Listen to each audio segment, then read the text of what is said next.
सर्दियों का मौसम था और हर बार की तरह इस बार भी रामपुर में सर्दियों का मेला लगा हुआ था। वहां के सभी लोग पूरे साल इस मेले का बेसब्री से इंतजार करते थे, खासकर वहां के बच्चे। वहां पर पिंटू नाम का एक बच्चा अपनी माँ के साथ रहता था। उसके पिता नहीं थे और उसकी माँ ही अकेले उसे संभालती थी। पिंटू शाम के समय अपनी माँ से कहता है, माँ माँ, तुम कब मुझे गांव के मेले में ले जाओगी? मेरे सब दोस्त तो पहले ही वहां हो आए। माँ पिंटू को समझाते हुए कहती है, पिंटू बेटा बस 2 दिन रुक जाओ। 2 दिन बाद रविवार है और उस दिन मेरे भी काम की छुट्टी होगी और तुम्हारे स्कूल की भी छुट्टी होगी। हम तभी चलेंगे, ठीक है? पिंटू अपना होमवर्क करने लगता है कि तभी उसके 2 दोस्त हरी और चिंकी उसे खेलने के लिए बुलाने आ जाते हैं। पिंटू अपनी माँ की तरफ देखता है। अच्छा ठीक है, पर अंधेरा होने से पहले घर वापस आ जाना और मेले की तरफ बिल्कुल मत जाना, वहां बहुत भीड़ होती है। ठीक है माँ, थैंक यू, बाय। पिंटू दौड़कर अपने दोस्तों के साथ घर से बाहर चला जाता है। पिंटू और उसके दोस्त साथ में मैदान में खेलने लगते हैं। तभी चिंकी उनसे कहती है, क्या तुम लोगों ने सुना उस बिजली का झटका देने वाले भूत के बारे में? क्या? बिजली का झटका देने वाला भूत? भला ये कौन सा भूत है? अरे हंस मत पिंटू, मैंने भी सुना है। इस बार सर्दियों का जो मेला लगा है ना, मैंने सुना है उसमें एक बिजली के झटके देने वाला भूत घूम रहा है। वहां पर ना मेले में एक भूल भुलैया है, उसकी टिकट सिर्फ 20 रुपए है। मैंने सुना है वो भूत उसी भूल भुलैया के अंदर है। हाँ हाँ, और जो कोई भी भूल भुलैया के अंदर गया और अगर 10 मिनट के अंदर बाहर नहीं आ पाया तो वो बिजली के झटके देने वाला भूत उसे पकड़कर बिजली के झटके देने लगता है, समझे? अरे तुम लोग भी ना, मेरी मम्मी कहती है कि भूत वूत कुछ नहीं होते और ये सब नकली कहानियां हैं। जरूर जिसने वो भूल भुलैया खोली है उसने जानबूझ के ऐसी कहानियां फैलाई होंगी ताकि लोग उन्हें सुने और जानबूझकर वहां जाएं और उन्हें पैसे मिले। तुम लोग भी ना उनके जाल में फंस गए। वैसे पिंकी, मुझे लग रहा है पिंटू सही कह रहा है। भला भूत भी कहीं सच में होते हैं?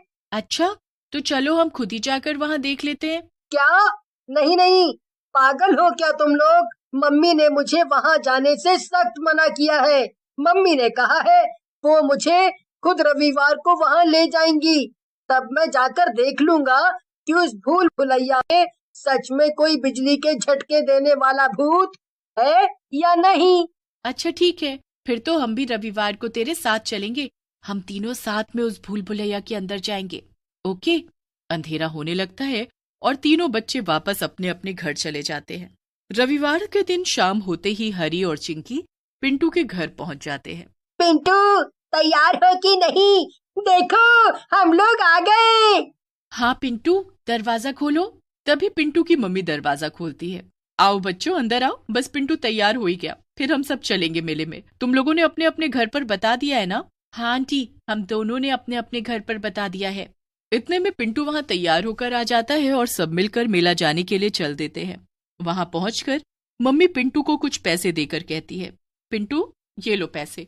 अब तुम्हें अपने फ्रेंड्स के साथ जिस भी राइड पर जाना हो या जो कुछ भी खाना हो तुम खा सकते हो, पर ध्यान रहे तुम में से अगर कोई भी खोए या कुछ चाहिए हो तो यहीं पर आना। मैं यहीं पर तुम लोगों का इंतजार करूंगी, ओके? ओके मम्मी, चलो हरी और चिंकी, जल्दी से चलते हैं। हरी, चिंकी और पिंटू झूला झूलने के लिए चले जाते हैं। तभी चिंकी कहती है, रुक जाओ हरी और पिंटू, क्या तुम लोग भूल गए हमारा यहाँ आने का मेन मकसद क्या था? ये पता लगाना कि वो बिजली के झटके देने वाला भूत सच में है या नहीं। हम यहाँ झूला झूलने थोड़ी आए हैं। अरे हाँ चिंकी, याद है हमें। पर अब यहाँ आ ही गए हैं तो क्यों ना पहले झूले झूल लें। वैसे भी भूल भुलैया में हमें कुछ नहीं मिलने वाला। नहीं, अगर नहीं ही मिलने वाला तो वहां पहले जाने में क्या प्रॉब्लम है? चलो हम पहले वहीं पर ही जाएंगे। अच्छा ठीक है, चलो फिर। तीनों उस भूल भुलैया के बाहर जाकर खड़े हो जाते हैं और तीनों को ही अंदर जाने में थोड़ा सा डर लगने लगता है। दोस्तों, क्या तुम्हें सच में लगता है हमें अंदर जाना चाहिए? हाँ हरी, हम डरने के लिए यहाँ नहीं आए, चल। पिंटू जाकर भूल भुलैया के 3 टिकट्स खरीद लेता है और तीनों साथ में अंदर चले जाते हैं। अंदर काफी अंधेरा था और सिर्फ एक रेड कलर की। देखो, मैंने पता किया है। हम इन 3 रास्तों में से किसी से भी जाएं बाहर निकलने का रास्ता हमें तीनों से मिल जाएगा। तो क्यों ना हम तीनों अलग अलग होकर एक एक रास्ते से जाएं। और ध्यान रखना, हमें 10 मिनट से पहले यहाँ से निकलना होगा। और अगर खो जाओ तो वापस यहीं आ जाना। ओके? तीनों अलग अलग रास्ते पर चल देते हैं। अरे यहाँ तो इतने सारे रास्ते हैं, किस पर जाऊं? चलो इस पर चलता हूँ। वैसे भी ये ज्यादा बड़ा नहीं हो सकता। थोड़ी ही देर में पिंटू भूल भुलैया से बाहर निकल जाता है। उसके बाहर निकलते ही वो देखता है कि हरी भी बाहर निकल चुका है। वो दोनों अब चिंकी के बाहर आने का इंतजार करने लगते हैं। उधर चिंकी भूल भुलैया के अंदर फंस गई थी और उसे सही रास्ता नहीं मिल रहा था। अरे ये क्या हो रहा है? यहाँ तो सब रास्ते एक जैसे हैं। अब मैं बाहर कैसे निकलूं? यहाँ तो इतना अंधेरा भी है। मुझे बहुत डर लग रहा है। कहीं वो बिजली के झटके देने वाला भूत सच में आ गया तो? हे भगवान! इतना कहकर पिंकी फिर से एक दरवाजा खोलती है और अंदर चली जाती है। अरे इसके आगे तो कोई दरवाजा है ही नहीं। एक काम करती हूँ, जहां से मैं आई थी उसी तरफ जाने की कोशिश करती हूँ।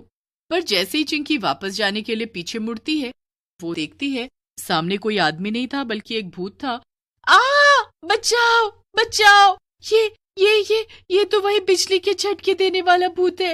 ये तो सच का भूत है।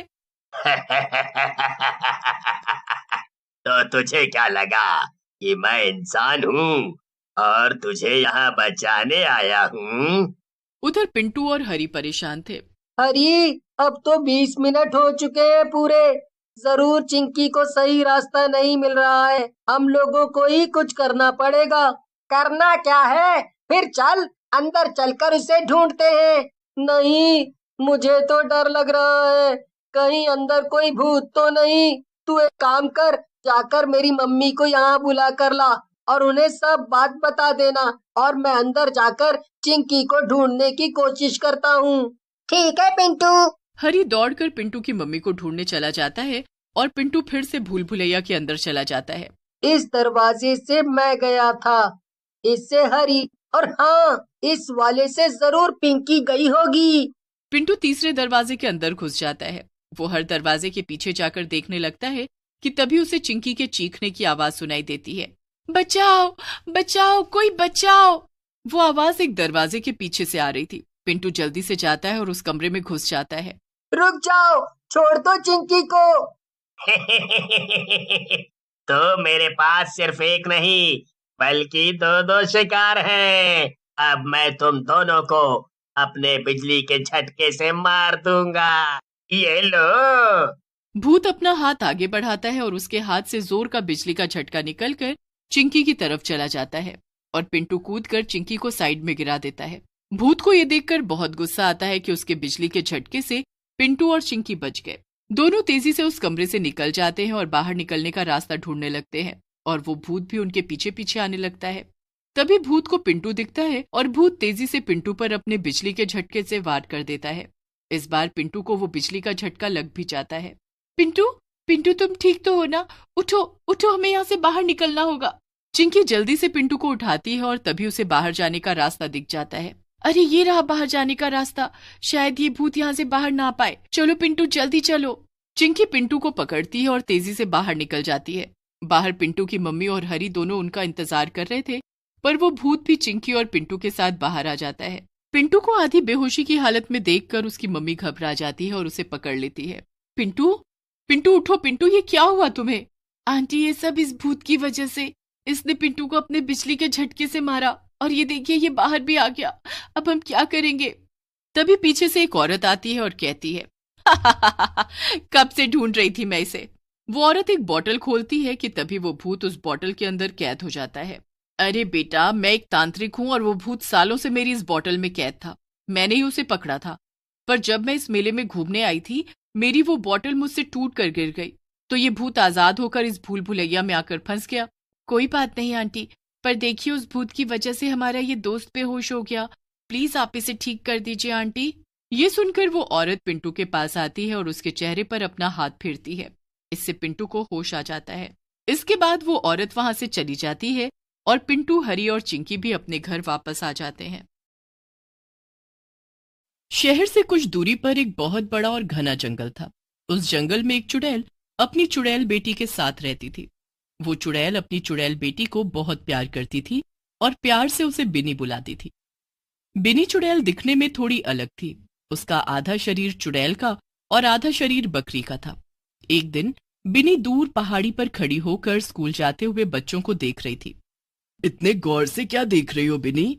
माँ, मैं बस उन सभी बच्चों को देख रही हूँ जो स्कूल जा रहे हैं। वो देखो, मेरा भी बहुत मन करता है स्कूल जाने का, स्कूल में बैठकर पढ़ने का। माँ, मुझे भी स्कूल जाना है, क्या तुम मुझे स्कूल भेज सकती हो? बिनी की बातें सुनकर माँ की आंखों में आंसू आ जाते हैं। मैं अपनी बेटी को जरूर स्कूल भेजूंगी और तुम्हें खूब पढ़ाऊंगी।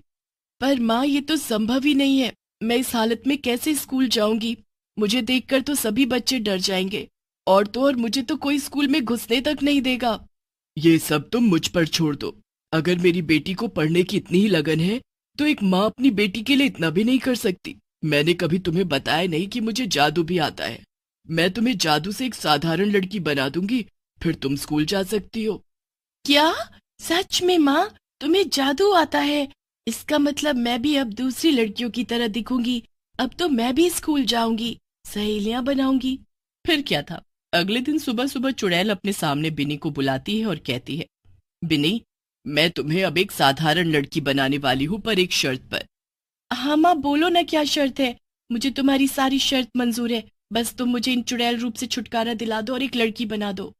मेरी शर्त यह है कि स्कूल की छुट्टी होते ही तुम सीधा घर आओगी, इधर उधर नहीं जाओगी, क्योंकि मेरा जादू सिर्फ आधे दिन ही चलेगा। मतलब सूरज ढलते ही ये जादू टूट जाएगा और तुम फिर से चुड़ैल रूप में आ जाओगी। मतलब यही ना कि जादू सिर्फ सूरज की रोशनी में ही चलेगा, चांद की रोशनी में नहीं? तुमने बिल्कुल सही समझा। बिनी अपनी चुड़ैल माँ की हर बात मानती है। चुड़ैल आंखें बंद करती है और बिनी पर कुछ जादू करती है। बिनी धीरे धीरे एक साधारण लड़की में बदल जाती है। माँ, माँ देखो मुझे, मैं कितना बदल गई। अब मैं चुड़ैल बकरी नहीं हूँ। फिर चुड़ैल भी अपना रूप बदलकर बिनी का दाखिला स्कूल में कराती है। अगली सुबह बिनी का स्कूल में पहला दिन था। बिनी स्कूल में खूब मन लगाकर पढ़ी। आज उसने कई सारे दोस्त भी बनाए अपने। छुट्टी के समय क्या हम दोनों साथ में चल सकते हैं? बातें करते हुए जाएंगे तो बहुत मजा आएगा। बताओ, क्या बोलती हो? हाँ हाँ, क्यों नहीं, अब तो हम दोस्त बन गए हैं, साथ में जा सकते हैं। वैसे भी तुम्हारे साथ जाने में मुझे बहुत अच्छा लगेगा। छुट्टी होने पर बिनी सलोनी को एक छोटे रास्ते से जाने को बोलती है। छोटा रास्ता? क्या सच में स्कूल से घर तक जाने का यहाँ छोटा रास्ता भी है? मुझे तो कभी नहीं मालूम पड़ा उस रास्ते के बारे में। आज मैं तुम्हें वो रास्ता दिखाती हूँ, चलो मेरे साथ। पर उस रास्ते के बीचों बीच पहुंचते ही बिनी अपने असली रूप में आ जाती है। सलोनी उसे बकरी चुड़ैल के रूप में देखकर हैरान तो थी ही और डरी हुई भी थी। तुम बिनी से बकरी? नहीं नहीं, चुड़ैल कैसे बन गई? क्या है ये सब? कौन हो तुम? तुमने सही पहचाना, मैं बिनी हूँ, तुम्हारी सहेली, पर मैं एक चुड़ैल भी हूँ। कई दिनों से इंसान का मांस खाने का बहुत मन था, इसीलिए मैंने स्कूल में दाखिला लिया, स्कूल के बच्चों को खाने के लिए। और मैं धीरे धीरे सभी बच्चों को खा जाऊंगी, किसी को कुछ पता नहीं चलेगा। ये तुमने सही नहीं किया। मैं अभी जाकर सबको बताती हूँ तुम्हारे बारे में। जिंदा रहोगी तो बताओगी ना मेरे बारे में? चुड़ैल सलोनी को भागने नहीं देती। उसे मारकर वो बकरी चुड़ैल उसे पूरा खा जाती है। उसकी हड्डियों तक को चबा जाती है ताकि उसकी माँ को इसकी भनक भी ना लगे। सलोनी को खाने के बाद बिनी घर पहुंचती है। आज का दिन कैसा रहा स्कूल में? बहुत ही अच्छा रहा माँ, मेरे वहाँ बहुत से दोस्त भी बने। पता है, छुट्टी के समय आज मैं अपनी सहेली के साथ ही आई। माँ, स्कूल तो बहुत ही अच्छा है। अच्छा ठीक है, पर ध्यान देना मेरी कही हुई बात का कि सूरज ढलने से पहले तुम्हें घर पहुंचना है। हाँ माँ, मुझे सब। अगले दिन बिनी फिर से स्कूल जाती है। हमने पढ़ाई तो बहुत कर ली, इसलिए मैंने ये सोचा है कि पढ़ाई के अलावा कुछ अलग किया जाए। इसलिए कल हम सब पिकनिक जाएंगे और सभी बच्चों को पिकनिक जाना है। हम सब खूब मस्ती करेंगे वहां। पिकनिक का नाम सुनकर सभी बच्चे खुशी के मारे उछलने लगते हैं। इसलिए बिनी भी स्कूल के बाद सीधा घर पहुंचती है और माँ से पिकनिक पर जाने की बात कहती है। पिकनिक? नहीं, मैं तुम्हें इसकी इजाजत कतई नहीं दूंगी। क्या तुम भूल गई कि हम कौन हैं?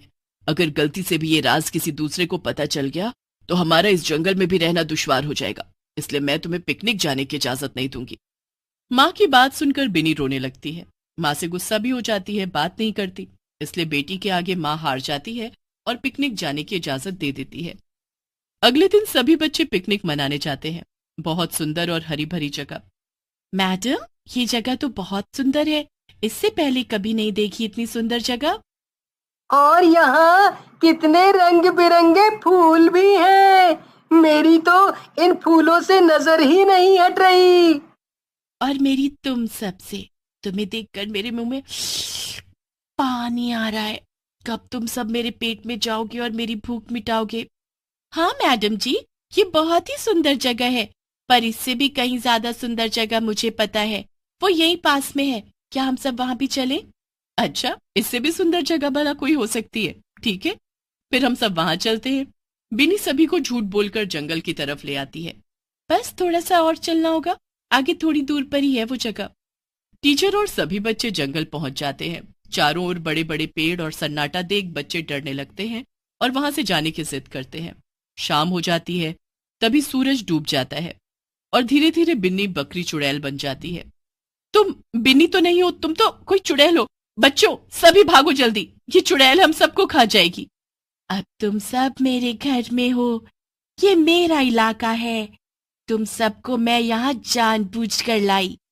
तुम सब मेरी चाल में बहुत आसानी से फंस गए, जैसे बाकी बच्चे आ गए थे मेरी चाल में। इसका मतलब जो बच्चे गायब हुए स्कूल से, उन्हें तुमने मारा? हाँ, मैंने खाया। मेरी माँ ने जब से मुझे इस बकरी के धड़ के साथ जोड़ा है, तब से मैं बहुत भूखी रहती हूँ। मेरा पेट कभी भरता ही नहीं। क्या करूं अब मैं? अब तो तुम्हारे भोजन बनने से कोई नहीं रोक सकता, इसलिए चुपचाप तुम सब मेरे मुंह में आ जाओ, मेरा भोजन बनने के लिए। चुड़ैल जैसे ही बच्चों की तरफ बढ़ती है उन्हें खाने के लिए, तभी उसकी माँ उसके सामने आकर खड़ी हो जाती है। अपने ही गुरु को मारने में तुम्हें शर्म नहीं आ रही? मुझे नहीं पता था कि मेरी ही बेटी मुझे धोखा दे रही है। छी, मुझे शर्म आती है तुम्हें बेटी कहते हुए। माँ, ऐसा नहीं है, वो मैं सच बोल रही हूँ। मैंने कुछ नहीं किया, बल्कि ये सब लोग मुझे मारने के लिए यहाँ आए। तुम्हें क्या लगता है कि मुझे कुछ पता नहीं? मुझे सब पता चल गया है कि तुमने मुझसे झूठ बोला स्कूल जाने के लिए। तुम्हें स्कूल पढ़ने नहीं, इंसानी मांस खाने जाना था। जिन बच्चों को तुमने मारा उसकी सजा तो तुम्हें मिलकर रहेगी। नहीं माँ, मुझसे गलती हो गई, अब नहीं करूंगी दोबारा ऐसा। मत दो मुझे सजा। चुड़ैल अपनी बेटी की एक नहीं सुनती। वो अपनी जादू से अपनी चुड़ैल बेटी को पूरी की पूरी बकरी बना देती है। अब तुम जिंदगी भर इसी हालत में रहोगी और इस जंगल की घास खाओगी बस। मैं भी अब तुम्हारे साथ नहीं रहूंगी, इसलिए मैं जा रही हूँ, हमेशा हमेशा के लिए तुमसे दूर। चुड़ैल अपनी बेटी को पूरी बकरी बनाकर खुद गायब हो जाती है और सभी बच्चे चुड़ैल के साए से आजाद।